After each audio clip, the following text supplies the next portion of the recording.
lá no começo, bom, acontece você me contou que o movimento acontece mais ou menos porque a galera queria pegar o pessoal lá do Rio Grande e jogar lá pra cima. Pra onde mesmo? Tu falou? Maranhão? Mato Grosso. Mato Grosso. Eram os projetos de colonização, lá no meio do mato. Uhum. E aí vocês fizeram o quê? Eu vou usar um termo aqui que você não gosta. Vocês invadiram lugares de outras terras e tal no Rio Grande. Tá falando das primeiras experiências? Da primeira, Muito bem. Qual que era a mentalidade nessa época? Por que essas terras eram escolhidas para serem ocupadas? Boa pergunta. Primeira coisa aproveito para diferenciar o conceito, que está lá no Código Penal, e por isso que é grave se tu confunde. O Código Penal diz o seguinte: invasão de terra ou prédio público ou de uma casa é quando algum sujeito invade aquele bem em proveito próprio. E, portanto, se caracteriza em esbulho possessório e, por isso, ele pode ser penalizado e poder até ir para a cadeia. Uhum. Ocupação de terra é um movimento de massas. Dezenas de famílias participam. Mulher, criança, tudo. Ocupam uma fazenda, no caso, para quê? Para chamar a atenção do governo, das autoridades, para que esse governo aplique a lei. E o que diz a lei? Toda grande propriedade improdutiva, o governo deve desapropriar, pagar ao pretenso proprietário, e aí, depois de pagar, ele então coloca a terra à disposição das famílias, ele seleciona as famílias, porque pode ter algum bandido, algum negócio, e aquilo se transforma então num assentamento. É essa a história que acontece em todo o Brasil. Agora, a primeirona que tu está com curiosidades, da qual eu me envolvi, então, estava lá o acampamento sem terra. Por que os gaúchos começaram com o acampamento? Por causa da lembrança do Brizola. Entendeu? O Brizola, no governo dele de 58 a 62, ajudava ao sem terra da época, que o movimento se chamava Master, Movimento dos Agricultores Sem Terra. Então tu vê as palavras mágicas que vão ficando na memória histórica da classe. Então o Brizola estimulava acampamento. E ele era governador, porra. Então, acampamento era uma coisa natural. Se eu quero terra, como é que eu vou lutar? Eu monto um acampamento na beira da estrada. Não? O Brizola usava nas rádios, que não é do meu tempo, ele dizia: o sem terra tem que ocupar o alambrado na beira das fazendas. Não? E daí ele, como governador, criou, inclusive, uma lei estadual e desapropriava. Então, o acampamento tinha essa memória histórica. Entendi. Vamos acampar que dá certo. Entendeu? Bom, aí a turma foi acampar. 700 famílias. E foi lá o coronel Curió, da ditadura, proposta: vocês têm que ir para o Mato Grosso. Não? E nós, teimoso, dizendo: não. Criamos essa bandeira. Lugar de gaúcho é no Rio Grande. E nós usava, então, a lei do Estatuto da Terra, que dizia que todo latifúndio devia ser desapropriado. E a primeira fazenda, como nós se cagava de medo, plena ditadura, diz: vai vir os milicos, já estava o coronel Curió, né? Vai vir os milicos aqui e vão cagar nós de pau. Por isso que nós escolhemos dia 7 de setembro. Por quê? Os milicos estavam marchando.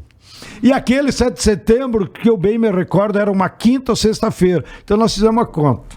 Eles vão marchar no dia 7 de setembro, vão ganhar 2 dias de folga, eles vão vir aqui daqui uns 3, 4 dias. Dá tempo nós ganhar imprensa e avisar.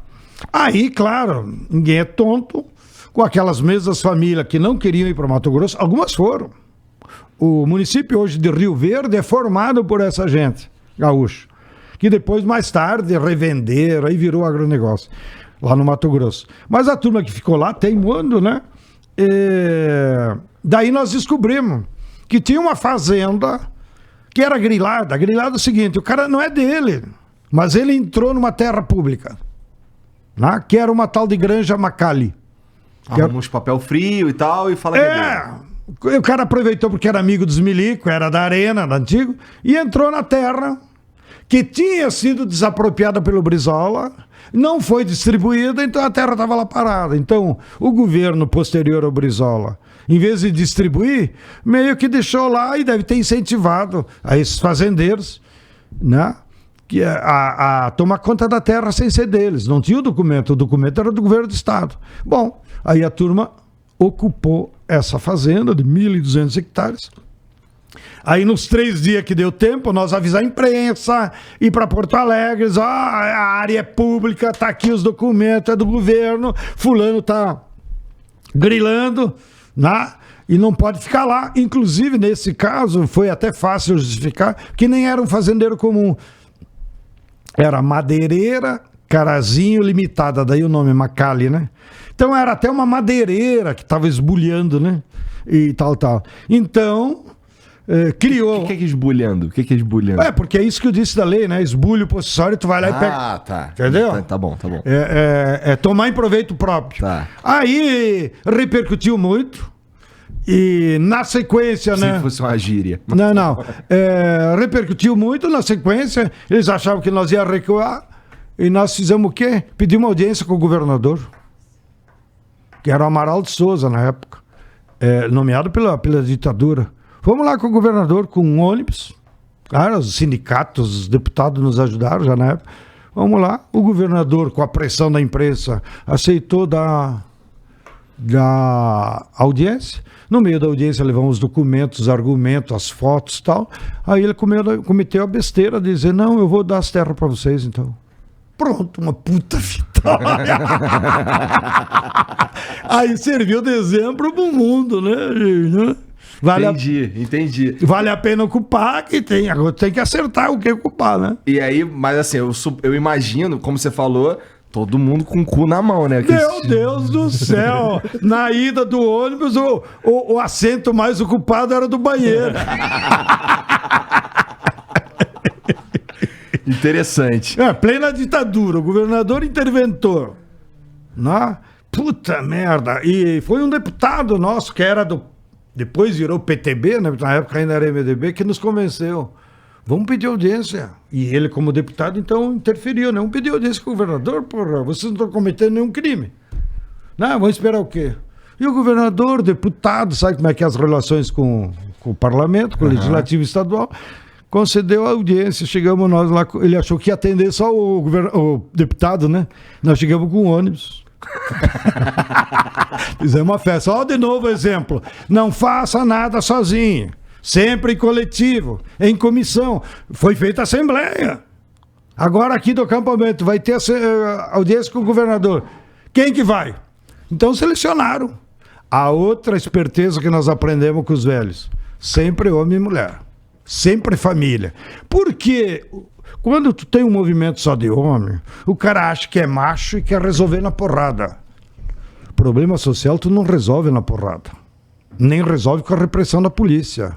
Tu tem que encontrar uma solução social. Né?